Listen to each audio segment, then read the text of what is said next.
For those of you who are seeking financial security, there's no greater favor you can do for yourself than to invest and save consistently. That's it. It's not rocket science, and yet so many rarely ever do. Now, there are many reasons for this, and to be fair, there are many who do not have the capacity to create sufficient savings. But here you are, doing a great job with your savings, with a steadily increasing bank balance, and wondering what you should do with your savings. Perhaps you hesitate. The market, after all, is at all-time highs, according to the news, and so maybe you want to wait for a pullback. Or maybe you know nothing about stocks and investing and are apprehensive about taking the leap. So I'm here to address the most common objections people have that makes them keep their money in sad, pathetic savings accounts with negligible interest rates, barely keeping up with inflation, if at all. Now, before I go any further, I want to give the disclaimer that when I speak about ETFs in this video, I am talking about broad-based ETFs with hundreds, if not thousands of companies, and that allow for broad sector diversification. And as always, what I say must not be construed as specific financial advice. You know the drill.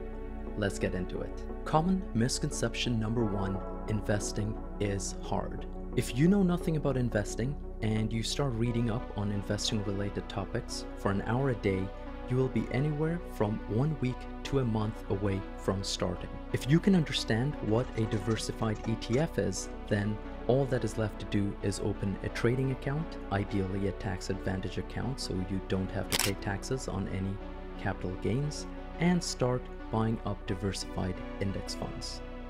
There is some education required if you are starting from zero, but let me tell you, there are tons of resources out there for free everywhere on the internet. Do not pay for this information. Anyone who sells you basic financial information and education for a price is very likely a scammer. It should not cost you anything except a few hours of your time. Remember, investing is too important to not do. Common misconception number two: investing is risky.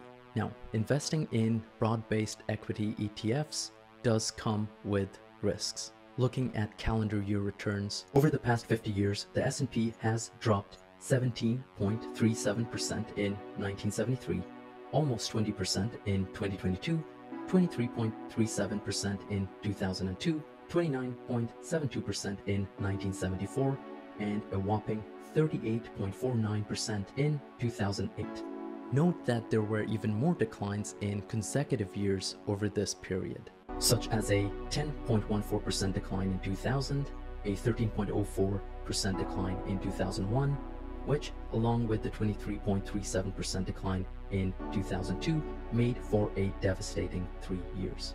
So these declines are tough to swallow, and this should give you an intuitive idea of what the volatility is of the S&P and what sort of risks you can expect.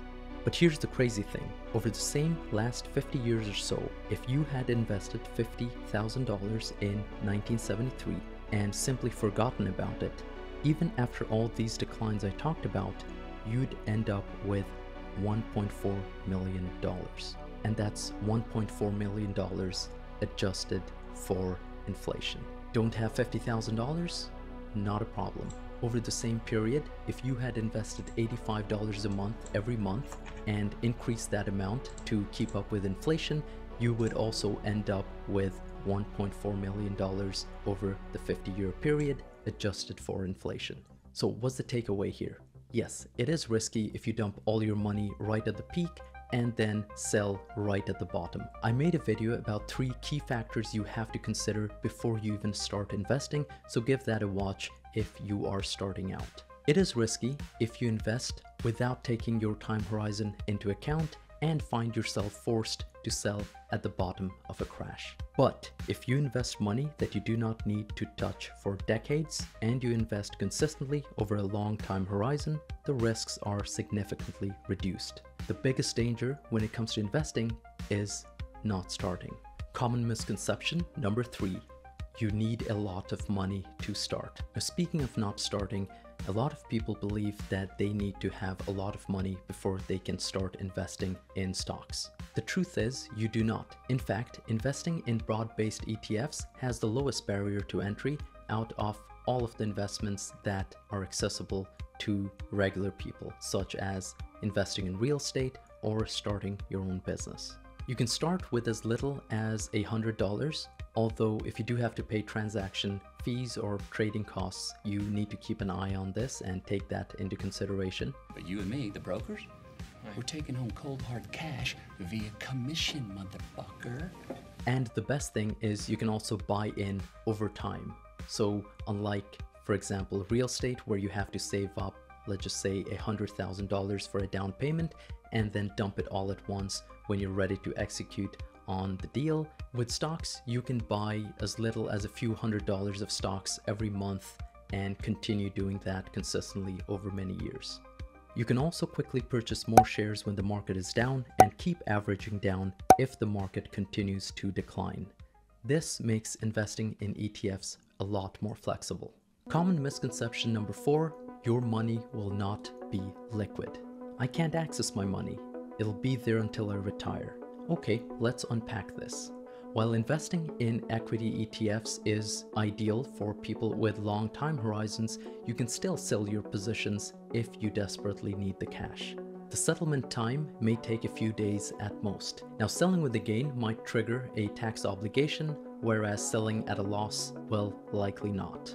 If you have a number of ETFs, then selling shares in the ETFs that have losses may offset the gains that you accrue from selling shares in ETFs that have gains. Now, of course, as always, read up on the specific tax laws and tax implications in your jurisdiction that will apply to you.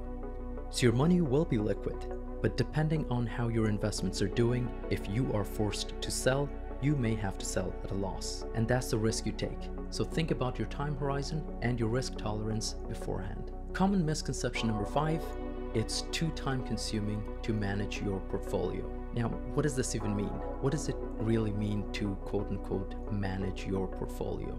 Automating transfers and purchasing shares periodically are very easy to set up and remove the burden of acting or deciding. If you buy into the popular indexes, you really don't have to do much work besides purchasing shares at regular intervals. As for checking up on it, it is in fact recommended to not check on your portfolio too frequently. Looking at the daily ups and downs of your portfolio will make you miss the bigger picture and might entice you to act, such as buy more or sell more or hold too much cash, when in fact no action is necessary. Once you automate your portfolio, it really shouldn't take you more than a few hours of work per year, if that. And common misconception number 6, you need to be lucky. No, you do not need luck. The stock market is not a casino. Yes, for sure a lot of people get lucky with certain stocks and some people get very unlucky with certain stocks.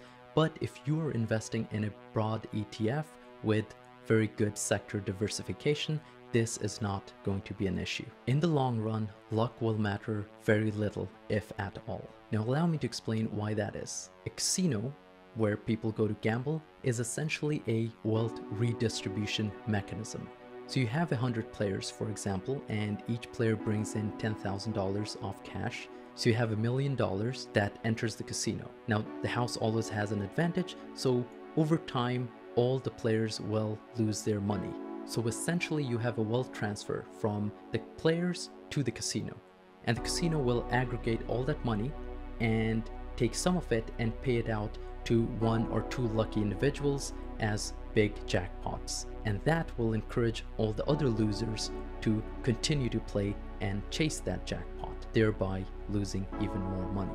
But the stock market is not a wealth redistribution mechanism like a casino.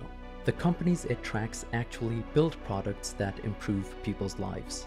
Band-aids, flashing lights, solar panels, cars, computers, toilets, etc. They also build things that improve the efficiency of workers. Better software, better machines, better electric drills and saws, better tractors, which in turn increase the size of the economy.